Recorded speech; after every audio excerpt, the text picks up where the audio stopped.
Hey? Yeah. Fantastic. The level crossing removals at Carrum Station have been a catalyst for a much bigger transformation there. The project includes a new station, quite significant new public spaces, much improved cycling and pedestrian connections, but probably most importantly a real strengthening of the character and the sense of community of the place. For those who don't know, Carrum is located almost exactly halfway between Melbourne and Portsea, and it's right on the edge of the man-made Patterson River, and we'll loop back to that shortly. But what's really interesting is that although you've got the beauty of the bay and the foreshore, you don't have to come far in before you're on the fairly relentless Nepean highway and the rail corridor. And you get a real sense of that contrast when you look at the site from the air. You've got the beauty of the bay and the foreshore, but then the rail corridor and the two roads running through as a real barrier. Before the removal of the crossing, cars were lined up here for hours each day, stuck in traffic, idling. As we looked into the site, we found it was in a pretty remarkable location historically. It was right on this immense barrier dune that used to separate Port Phillip Bay from an expansive Carrum wetland to the east that went right out to the Dandenongs. So this would have been, just as it's a transit corridor now, it would have been a transit corridor for the local people, accessing the riches of the bay and the riches of that massive Carrum wetland. New settlers didn't see value in that wetland, and so they excavated the Patterson River to drain that wetland. And it's interesting that dictated that the rails had to go over rather than under. The community protested that, they wanted rail under, but that's dictated the rail over solution. The project includes a new bridge over the Patterson River, the station right in the heart of Carrum, a foreshore park that connects the station to the sea, the second entry, and then up to the south, Eel Race Road. All in all, the site's 1.3 kilometres across and about 0.3 of a kilometre deep. And if we zoom into the station, it's moved a bit further to the south, so it's right at the node of where all these roads come and right in the heart of the Carrum village, and there's the two entrances. The design of the station draws very much on reinforcing that historic barrier dune running through Carrum, but also references the play and the excitement of being on the bay, and almost draws on the idea of two sandcastles that have been eroded by the rising tide. So the new ground plane is very much of that coastal character, including the planting. Then the buildings are almost like they're formed from eroded sand, and they radiate a series of pods that radiate out around a lift core.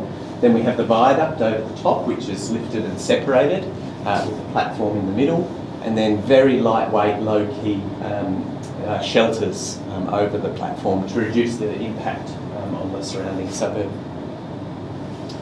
The eroded forms of these pods pick up on desire lines of all of the main approaches, so they don't address the street so much as address the way people move through and across the site. And you can see that here where on the right-hand side we've got the new cafe opening out onto a very generous public forecourt. On the left we've got the new waiting room, and it really funnels you in and takes you onto the concourse and up to the platform. The lift has been extended to create an urban marker, both to mark the centre, the heart of Carrum, but also to mark the entry to the station. And running up alongside the lift, there's a giant periscope, so that when you're waiting for the lift, and a lot of people wouldn't even know it was there, there's a window and you can actually see the Port Phillip Bay, and you can see the changing weather every time you visit. The lift at the other end is also a smaller urban marker, and these two objects sort of frame the station, and you get a sense here of how low the scale of this is, despite being rail over, which was very, very important to the local community that didn't dominate.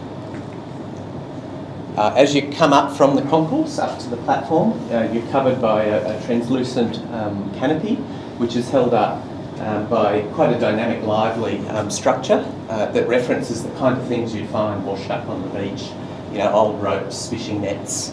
And this ribbon of structure weaves its way between the various seating elements and station furniture required on the platform.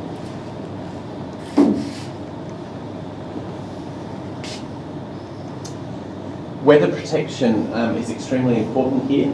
One solution is to have a giant wrap around the whole platform, but that actually would have become a wind tunnel when the strong winds come from the south.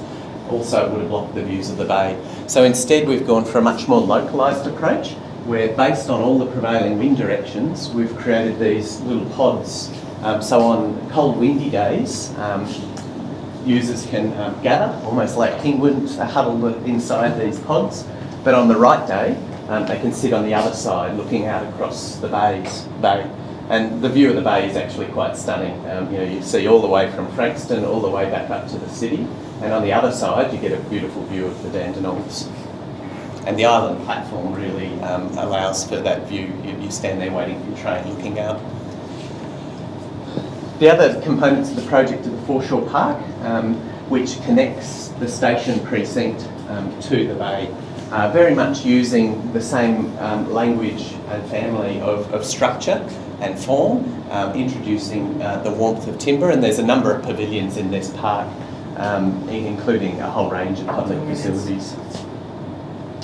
Similarly, there's the village green, right in the heart of Carrum, underneath the viaduct, bringing in that coastal language and those eroded forms. And at the northern end, there's the new Patterson River Bridge, which is a real marker for arrival at Carrum.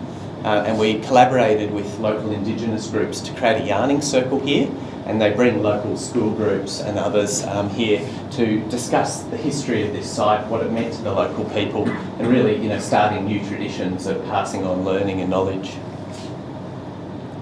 At the far opposite end, down to the south, there's the Eel Race Road underpass, which connects two very significant cycling routes coming along the bay. And over time, this will grow into a native forest, and the bikes weave through. And we've collaborated with another Indigenous artist on a work here that tells the story of the place. So critically, the project reconnects backyards to the bay. It has transformed the character of Carrum. It is a very different place to be in now.